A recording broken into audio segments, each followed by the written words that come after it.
মঞ্চে দেখা যায় গুলশানা রান্নাঘরে ব্যস্ত। সে হাসি মুখে সকালের নাস্তা তৈরি করছে।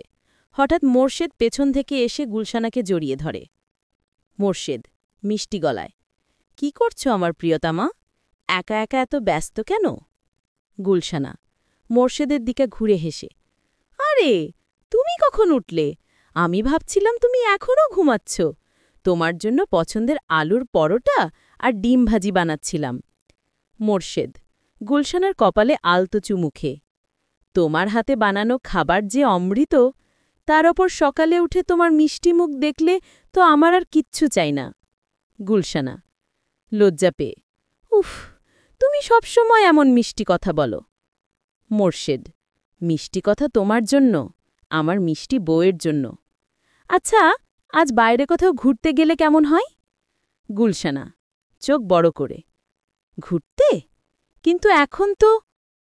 মোর্শেদ কোনো কিন্তু নয়, বিয়ের পর তোমায় নিয়ে ভালোভাবে ঘোরা হয়নি। আজ চলো নতুন একটা জায়গায় যাব, যেখানে শুধু আমরা দুজন থাকব, আর থাকবে আমাদের ভালোবাসা। গুলশানা আনন্দে ঝলমলে হয়ে, সত্যি? কোথায় যাবে? মোর্শেদ সেটা একটা সারপ্রাইজ, তুমি শুধু তৈরি হয়ে নাও। গুলশানা আনন্দে হেসে ওঠে আর মোর্শেদকে আরও শক্ত করে জড়িয়ে ধরে। তাদের ভালোবাসার পরশে সারা বাড়ি যেন আলোকিত হয়ে ওঠে।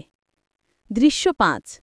স্থান একটি পাহাড়ি ঝর্ণার কাছে, প্রকৃতির কোলে, শান্ত স্নিগ্ধ পরিবেশ। মোর্শেদ আর গুলশানা হাত ধরাধরি করে ঝর্ণার দিকে হেঁটে যাচ্ছে। গুলশানা প্রকৃতির এমন রূপ দেখে মুগ্ধ। গুলশানা বিস্মিত হয়ে, বাহ, কি সুন্দর জায়গা মোর্শেদ! আমি তো কোনোদিন ভাবিনি এমন একটা জায়গায় আসব। ঝর্ণার শব্দ, পাখির কিচিরমিচির আর এই সবুজ প্রকৃতি, সব মিলিয়ে মনটা ভরে গেল। মোর্শেদ জানতাম তোমার ভালো লাগবে। তোমার মুখে এই হাসি দেখার জন্যই তো তোমাকে এখানে নিয়ে আসা। তুমি খুশি হলেই আমি খুশি। গুলশানা মোর্শেদের কাঁধে মাথা রেখে, তুমি যে আমার জীবনে কতটা গুরুত্বপূর্ণ তা বলে বোঝাতে পারব না। তোমার ভালোবাসা আমার জীবনের সবচেয়ে বড় উপহার। আর তুমি আমার কাছে পৃথিবীর সবচেয়ে প্রেশাস রত্ন। প্রমিস করছি, জীবনের প্রতিটা মুহূর্তে তোমার এই হাসিটা ধরে রাখার চেষ্টা করব। কোনো দুঃখ যেন তোমায় ছুঁতে না পারে।